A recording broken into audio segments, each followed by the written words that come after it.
We're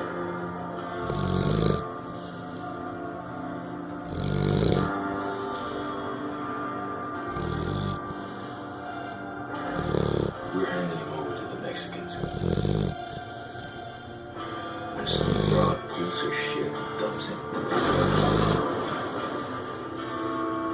the cartel didn't want him debriefed by our intel people. Problem solved.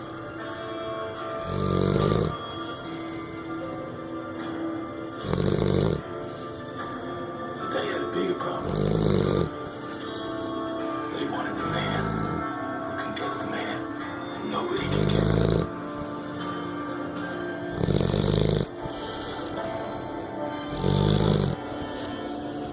John gets a call from the bad guys. They snatched his wife and kid right out of his house and